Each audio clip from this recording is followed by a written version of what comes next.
Hi there, welcome to Explain This, a podcast where we try to explain complex things in simpler ways for people of all ages. I'm your host Jin Kim, and today we'll talk about the prisoner's dilemma, and how game theory will make you a pro gamer. How game theory will help you succeed in life with maths and modeling. Let's get started. The prisoner's dilemma is one of those concepts that's perfect to talk about and Explain This, because everyone's heard of it somewhere. They might know a little bit about it, but not exactly what it's all about. Well, there's a surprising amount of depth and complexity to it. So without further ado, let's jump right into it. Not much introductions needed.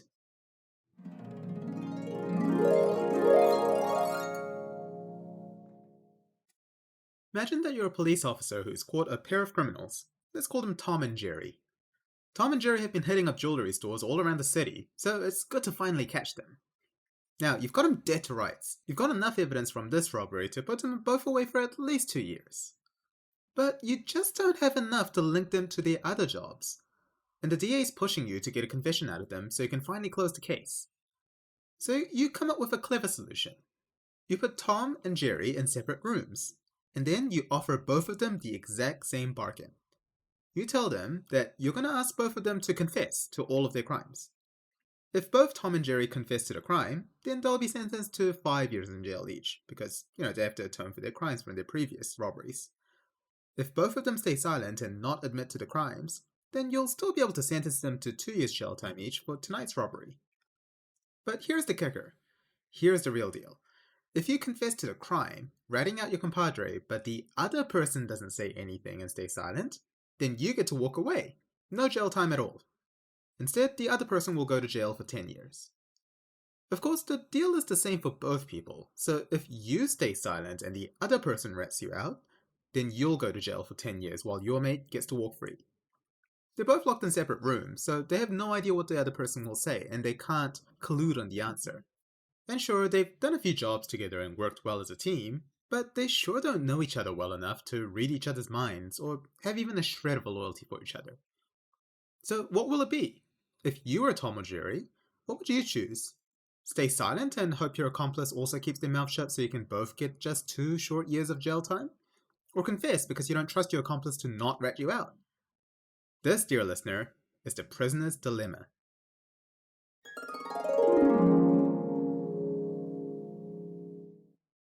Alright, so let's unpack the prisoner's dilemma. To summarize, if both Tom and Jerry confess, they get 5 years jail each.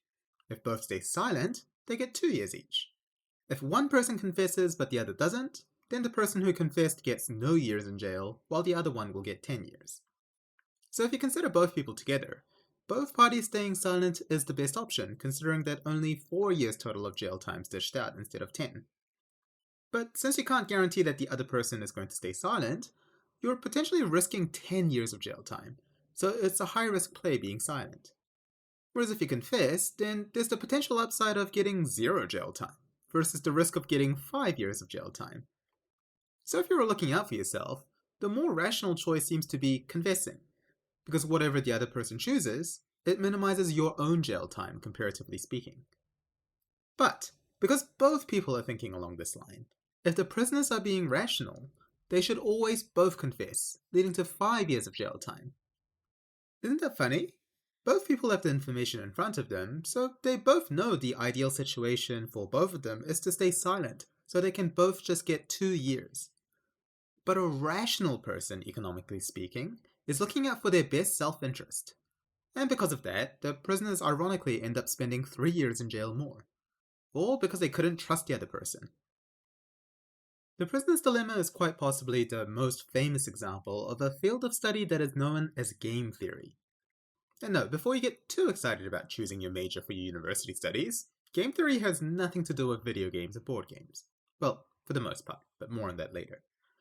Game theory uses mathematical models of strategic interactions among rational decision makers to try to predict what their behavior will be. In simple words, it's a way to figure out how people make decisions when other people's decisions affect theirs. Because the game here refers to any interaction where a person's decision affects another person's payoff. For example, in the prisoner's dilemma, Tom's outcome is directly affected by Jerry's decision on whether he's going to confess or not. Game theory sounds complex and esoteric because it involves a lot of maths, but In reality, game theory is everywhere. When investors buy and sell stock, they have to think about and predict what other buyers are going to do. In a penalty shootout, the kicker and the goalkeeper are engaged in the game themselves. If the kicker shoots towards the direction the goalkeeper was planning on jumping to, he'll get blocked. The game is afoot, so to speak. We see these kind of games in almost every facet of human society, from sports to investments, from economics to international politics, from trade deals to poker games. Hell, just look at the Cold War, where the USA and USSR just couldn't afford to disarm first and pave the way for peace. Because what if the other side used that opportunity to strike? So you can see why trying to understand these complex interactions can be quite important. At the very least, it might help you win some board games. Game theory was pioneered by a mathematician, John Nash, in the 1950s. If you're interested in the history of game theory and learning more about the beginnings of it, the film A Beautiful Mind is a pretty good biopic of John Nash, played by Russell Crowe. It's a pretty interesting field of study in that it's using maths to explain and predict human behavior. If we go back to the prisoner's dilemma, we can see that any rational prisoner looking out for himself has to choose to confess, or defect as it was called in the original game, because they just can't take the risk of being sold out by the other person. Because of game theory, the prisoners are locked into a paradox of choosing the less optimal result of serving 5 years each, when they could potentially be serving just 2 years each.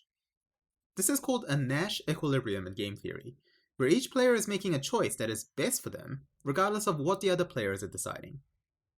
Isn't it funny? The mathematical and statistically correct rational choice leads you to serving more jail time, because apparently trusting a fellow human is irrational. If you take the prisoner's dilemma at face value, it's a little bit disheartening. It seems to suggest that we're locked into making the choice that the Nash equilibrium dictates, rather than having our own free will. It's like statistics has already chosen what our best path will be, even if it's not the best result for us. And because of our fragile human psychology, we seem to make that choice every time. Furthermore, it suggests that it's not correct to trust and believe in other people, which is kind of the opposite message that we teach to our kids. So how can we beat the prisoner's dilemma? Is there a way we can make choices that benefit all of us for the best combined result, rather than being selfish and quote-unquote rational? Let's take a short break, then we'll come back and delve into the reality of the prisoner's dilemma. Welcome back. Okay, so we've talked about how the game theory model of the prisoner's dilemma states that because both parties see that the best way to minimize their own jail time without knowing the other person's decision is to confess, both people end up confessing, and they get 5 years of jail each. Even though they know the rules of the game and that if they both choose to stay silent, they'll only get 2 years. Because rational players in mathematical models choose self-interest over mutual benefit. That's just how it is. But what happens if we test this theory on actual people? Do they act like these rational players in these models? Like I said before, there are hundreds of examples of these kind of games all around us. But some researchers took it further and decided to test the actual prisoner's dilemma on real people.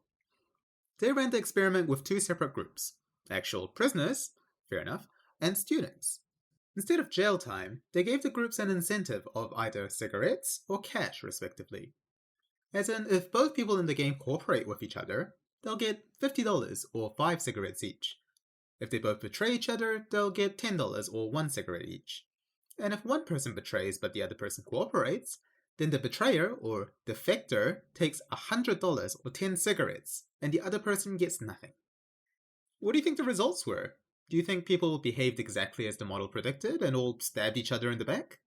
Or is there goodness in people and they all chose to cooperate and smoked happily ever after? Please don't smoke, it just kills you in the most horrible ways possible. The results were quite interesting. In the student group, 37% chose to cooperate, while the others defected. In the prisoners group, 56% chose to cooperate. Now, doesn't that say something about the viciousness of uni life? Just kidding. There are probably lots of different factors involved, like prisoners being in a prison environment where cooperation is usually beneficial, while students think that other students will think like them, so they're more likely to defect because they've read about game theory and the prisoner's dilemma. But either way, it shows the models are just that. Models. They're there to try and predict behavior, but not with 100% accuracy. Because people aren't rational machines. We compromise, we trust, we give people the benefit of the doubt. We make silly decisions based on psychological biases, and we overthink. Let's talk a little bit more about overthinking. In game theory, there's a concept called K-level reasoning. Level 0 thinking is when you take things at face value and assume nothing about the other players. So in the prisoner's dilemma, you might think that confessing has a possibility of 0 or 5 years, versus staying silent that has a possibility of 2 or 10 years. So you think, well, I might as well confess because either way I get less jail time. Level 1 thinking is one step deeper. So you're thinking about what the other player might be doing. As in, you think the other player is also thinking along the same level 0 thinking as you, so you know they're going to confess, in which case you have to also confess to avoid getting the 10-year penalty. This is the Nash equilibrium that we talked about, where you're forced to confess to minimize your jail time. But what if we go one level deeper? Level 2 thinking is where you think the other person is also thinking about the Nash equilibrium because you're both well-educated prisoners who understand game theory. So you choose to stay silent because maybe the other person will be thinking along the same line as you and see that it's the best choice for both of you to be silent. But then, level 3 thinking dictates that if the other person will choose to stay silent, then you might as well confess to walk free. You can see how it's levels all the way down. And this is how it works in a lot of competitive games like chess or Magic. You have to think many steps ahead and think, what is my opponent going to be doing and how do I respond to that? And how will my opponent respond to what I respond to? And you have to make choices based on those possibilities. You can see this kind of overthinking in rock, paper, scissors as well. If your opponent says, you know what, you seem like a cool guy and I won the game last time, so I'm just going to play rock. So you play paper and win, okay? Now level 0 thinking takes that statement at face value, so you play paper. If your opponent was telling the truth, then you'd win. Level 1 thinking is when you think the opponent is tricking you, so you think that they're going to play scissors to beat your paper, so you choose to play rock to beat their scissors. But what if your opponent's real good and they see through that? What if they're thinking level 1 as well? Then according to level 2 thinking, they're going to anticipate your rock and play paper, so what you should be doing is actually playing scissors. Now you think you're real clever at level 2, play scissors, but then lose to your honest opponent's rock. Thinking and planning and strategizing are all important tools for human beings to survive in the world, but we can see that overthinking can often lead to even worse results. There are so many real examples of this kind of behavior in recent history. Think about the partition of Korea into North and South, or the establishment of Israel sparking a half-century-long bloody conflict in the Middle East. In both situations, the best outcome would have been if both parties cooperated and agreed on a unified plan. But in the case of Korea, the US-backed South Korea formed a government first because the US were afraid that the Soviet Union would unify the Korean peninsula under a communist regime. So North Korea formed its own government in retaliation, and then soon after that invaded South Korea to strike first and avoid being invaded by the imperialists, leading to the tragic Korean War. Same with Israel and Palestine. They could have just taken longer to work out a peaceful division of the land between Arab and Jewish people, but because Israel hastily set up shop, it resulted in numerous conflicts between Israel and all the surrounding Arab states, not to forget the humanitarian crisis in Palestine ever since also. This is the prisoner's dilemma in the real world. Yes, we see people taking a chance and trusting people, giving them a chance to cooperate, but we also see a lot of backstabbing and selfishness and what bird people might call dick moves. All because of our overthinking and anxiety and maths. Because the rational choice in a game doesn't always mean the best possible outcome. It's just the statistically best option for you, assuming your co-players are also being jerks. So maybe the answer to the question, how do we beat the prisoner's dilemma, is as simple as the solution offered in the movie War Games. The only way to win is to not play. Screw the rules and the maths and the Nash equilibrium. Do what you think is best overall, and go by your own values. Sometimes, yes, the best choice will be to be selfish, because otherwise you'd be an exploited doormat. But you don't always have to make that choice. You can choose to trust the other person, even if that risks you getting a worse outcome. At least you took a chance. But either way, it's really hard, ain't it? So to help you, I'm going to teach you one more trick to help you navigate the prisoner's dilemma. Tit for tat. Alright, so the prisoner's dilemma has been fascinating scholars and researchers around the world for decades because of all the implications. Like we talked about, game theory can be applied to simple competitions like a penalty shootout or a chess match, but it can also have global impacts such as climate change negotiations, international trade deals, and geopolitical conflicts. So people have been wanting to quote-unquote solve the prisoner's dilemma for ages. What's the best strategy? Yeah, sure, the only way to really win is to not play, but what if we're forced to play?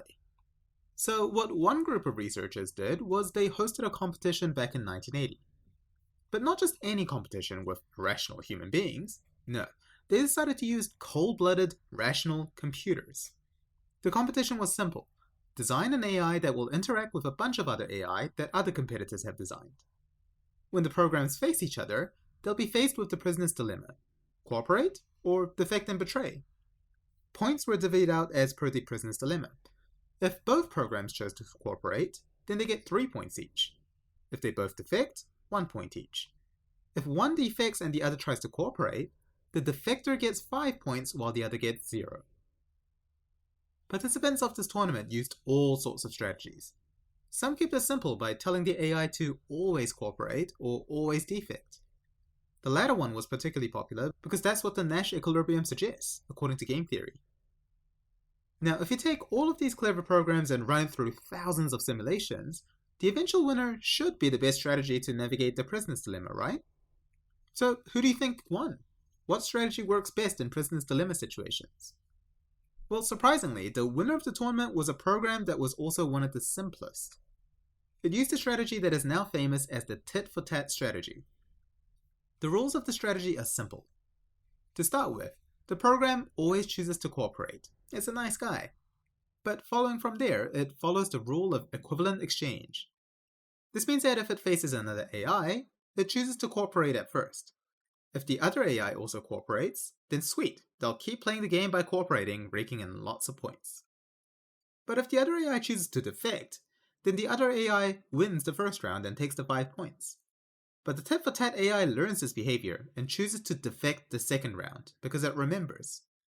The tit-for-tat strategy is basically an eye for an eye. If the other AI wants to cooperate, everything's hunky-dory. But if it's betrayed, it'll viciously attack back. But then, if the opponent changes its mind and cooperates again, the tit-for-tat AI will forgive it and go back to cooperating. Now, before you say anything, it's important to point out that this strategy only works in what's called an iterated prisoner's dilemma, where the players play the dilemma over and over. Obviously, the strategy doesn't work in a single game because there's no chance to retaliate. But fortunately in the real world, problems aren't as simple as a single prisoner's dilemma game. There's always a string of decisions to be made over time. So this is a more realistic model of how the real world works. Alright, so let's go back to the tournament. You'd think the tit-for-tat strategy is inferior to the always defect option because they lose the first round. But remember that not all the other programs are always defecting. Some of them want to cooperate. So let's run the maths. Assume that 2 tit-for-tat programs and 2 always defector programs are playing 6 games each total. When a tit-for-tat player plays against the defector wins the first round and gets 5 points. But after that, tit-for-tat retaliates and they both defect for the next 5 rounds, meaning they get 1 point each per round. So the final tally is 5 points for tit-for-tat, 10 points for defector. If 2 defectors play against each other, they'll always both defect, meaning that they both get 6 points at the end. But if 2 tit-for-tats play against each other, then they both cooperate each round, meaning they both get 18 points by the end of the game. So the final tally for a defector is 6 plus 10 plus 10, which is 26 points. For tit-for-tat players, they get 5 plus 5 plus 18 points, which is 28 points. Tit-for-tat wins. This is because in the long term, cooperation is a better strategy and yields more points. It's worth losing the first round because the reward of cooperation is far greater if you meet someone that also trusts and cooperates. In human terms, the tit-for-tat strategy works like this. Say your coworker Becky asks for your help on a project. You decide to cooperate and help them, but then they betray you by taking sole credit, getting a pay rise, while you get nothing. Well, screw you, Becky, I'm not going to help you out anymore. I'm going to be cutthroat and competitive against you from now on. But let's say another coworker, Jane, asks for your help. You haven't played a game with her, so to speak, so you default to cooperating because it's the first round. Jane is a decent human being, so she cooperates back, and together you two successfully pull off an awesome project, and you're both rewarded handsomely. Great! But if Jane ever throws you under the bus, you'll be ready to retaliate. The tit-for-tat strategy has been proven to be one of the most effective ways to beat the prisoner's dilemma, because it takes advantage of how cooperating is better than both people being vicious and cutthroat, while not being trampled on when your kindness is exploited. Personally, I've found it to be a useful default strategy for navigating life, and board games too. Yeah, it sounds like I'm a Terminator, but why wouldn't you want to use maths to improve your life? Now, of course, the tit for tat strategy isn't perfect. Even if both players are employing the tit for tat strategy, if someone mistakes the other's action as an attack, then they'll retaliate, triggering a vicious cycle. This is kind of how wars start, like World War I starting because country A started mobilizing their armies because they thought country B was going to invade their friend. But this scares country B into mobilizing until everything escalates beyond the reach of diplomacy and war broke out, killing millions of people. So there are modified strategies to prevent this, like tit for two tats, where you wait one turn before retaliating. It's like giving your opponent a second chance. Or tit for tat with forgiveness, where you might randomly cooperate one turn instead of retaliating even if you're in a vicious cycle, to see if you can break the cycle. So if you've been burned too many times over trusting people, or want to stop being so cutthroat and selfish, try the tit for tat strategy next time. Because there'll be plenty of nice people that want to cooperate with you to be constructive and productive. Well, you'll not bother wasting your time and energy on people who have no intention of cooperating with you and just want to abuse your kindness. It reminds me of the allegory of the long spoons by the Rabbi Haim of Romshashok. Side note, I've been told that I've been pronouncing allegory wrong all my life, like in the last episode where I kept saying allegory. Thanks for the correction, Mike. Anyway, Rabbi Haim taught his followers that in hell, you only have very long spoons to eat with. You can use the spoon to scoop up some delicious soup, but because the spoon is too long, you won't be able to feed yourself, because the spoon is longer than your arm. So everyone in hell is starving because they're selfishly trying to feed themselves with impossible long spoons. But in heaven, the same people are full and content because they're feeding each other with the spoons. Cooperation trumps selfishness. So be nice and you'll be fed and happy. I remember as a kid thinking, why don't you just grab the spoon further down the handle? But apparently all these people had wooden planks fixed to their arms so they can't bend their arm. So there you go, more you learn. Anyway, the point is, don't be a dick, unless someone else is a dick to you. But also forgive. Yeah, it's not as graceful or poignant as Jesus' lectures and parables, but it does the trick.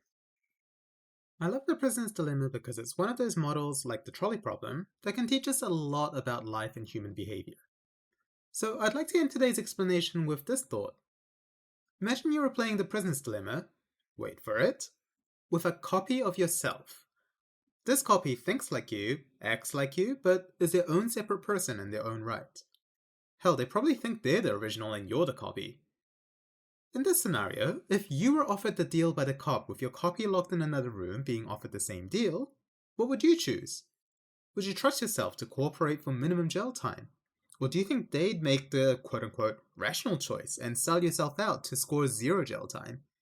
How do you know that your copy doesn't love themselves more than you? Think about that.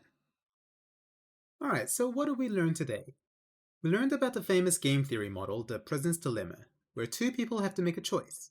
But the final outcome changes depending on both people's choice, so you have to consider the other person's possible choices before making your own. We learned that, mathematically speaking, it's always better to defect because you get the minimum jail time regardless of the other player's choice, even though this means you can't potentially get the best outcome where both of you cooperate. We learned about how game theory affects everything from interpersonal relationships to sports games to warfare. But we also learned that human beings can't be reduced to simple models, because we aren't always rational. We also learned about the strategy of tit for tat, which might be the best way to navigate life when it is full of prisoner's dilemmas. Okay, for today's 2-minute explain, I thought I'd teach you about another weird maths problem called the Monty Hall problem. This comes from an old game show where the host Monty Hall would show you 3 doors. One door has a brand new car, the other 2 have goats. The rules are simple. You choose one door, let's say door 1, which remains closed. Then, Monty Hall will open one of the other 2 doors, and there'll always be a goat behind that open door. Let's say he opens door 3 and there's a goat. He then asks you if you want to lock in door 1, or if you want to switch to door 2 now that you know that door 3 was a goat. At the end of the game, you get to keep what was behind the chosen door. So, do you switch or not switch? Most people think because now that one door is ruled out, the chance of a car being behind door number 1 goes from 1/3 to 1/2. But if you think that, you'd be wrong. You should always switch because this doubles your odds of winning the car. It sounds weird, so let me explain how. If the car really is behind door 1, then Monty Hall will randomly open either door 2 or 3, since they both have goats. Either way, if you switch to either door, you lose because you were right in the first place. But there's only a third chance in the first place of choosing the right door, right? In the other 2/3 of possibilities, if the car was behind door 2, say, Monty Hall has to show you door 3. In this case, if you switch from door 1 to door number 2, you win the car. The same applies if the car was behind door number 3, since Monty Hall has to show you door number 2, the only other door with a goat that he can show you. So you switch to door 3 and win the prize. So if you only look at the probabilities of winning a car after deciding to switch, 1/3 of the time you'd lose, but 2/3 of the time you'd win. This is double the probability of choosing the right door before Monty Hall opens a door with a goat. It sounds really confusing and weird, but that's because the probability was locked in when you first chose a door. Since Monty Hall had to open a door with a goat behind it, even if you knew one of the other doors definitely has a goat behind it, the probability of you choosing the right door in the first place is always 1/3. It doesn't magically improve to 1 and 2. But if you make a switch, you change the probability to 2/3 because you chose a different door. Ta-da! This is the infamous Monty Hall problem, which has been the topic of numerous bar debates because the solution sounds ludicrous, but you can prove it with induction and maths.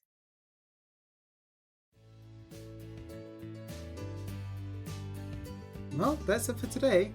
Thank you for listening to Explain This. I hope you learned something interesting and maybe even useful today.